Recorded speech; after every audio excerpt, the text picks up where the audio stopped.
But the fruit of the Spirit is love, joy, peace, long-suffering, kindness, goodness, faithfulness, gentleness, self-control.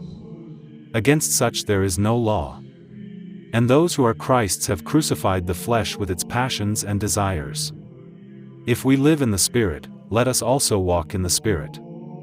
Let us not become conceited, provoking one another, envying one another. Brethren, if a man is overtaken in any trespass, you who are spiritual restore such a one in a spirit of gentleness, considering yourself lest you also be tempted. Bear one another's burdens, and so fulfill the law. Great multitudes followed him, from Galilee, and from Decapolis, Jerusalem, Judea, and beyond the Jordan. And seeing the multitudes, he went up on a mountain, and when he was seated his disciples came to him.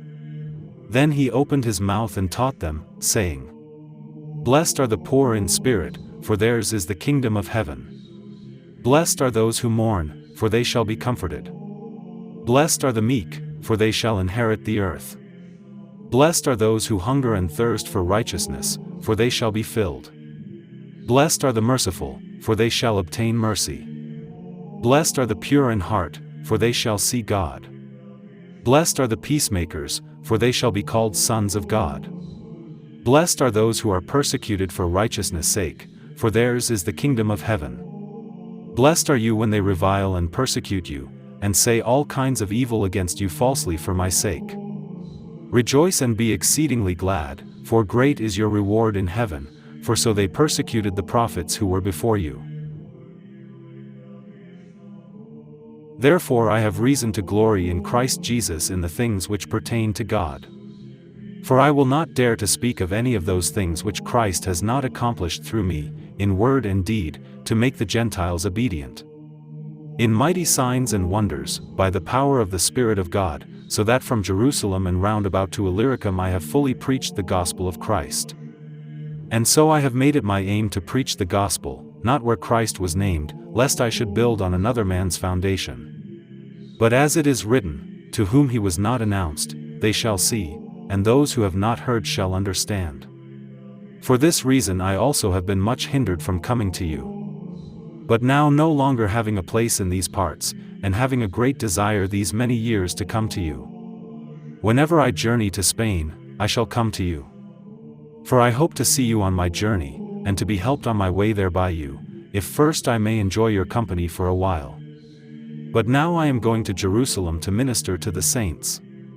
For it pleased those from Macedonia and Achaia to make a certain contribution for the poor among the saints who are in Jerusalem. It pleased them indeed, and they are their debtors. For if the Gentiles have been partakers of their spiritual things, their duty is also to minister to them in material things. Therefore, when I have performed this and have sealed to them this fruit, I shall go by way of you to Spain. But I know that when I come to you, I shall come in the fullness of the blessing of the gospel of Christ.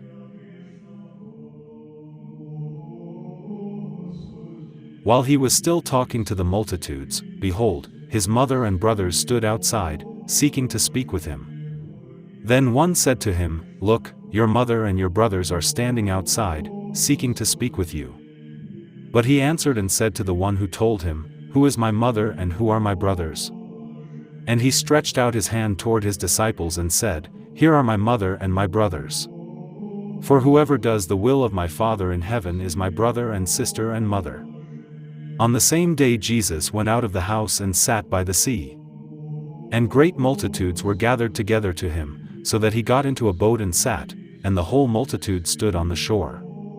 Then he spoke many things to them in parables, saying, Behold, a sower went out to sow.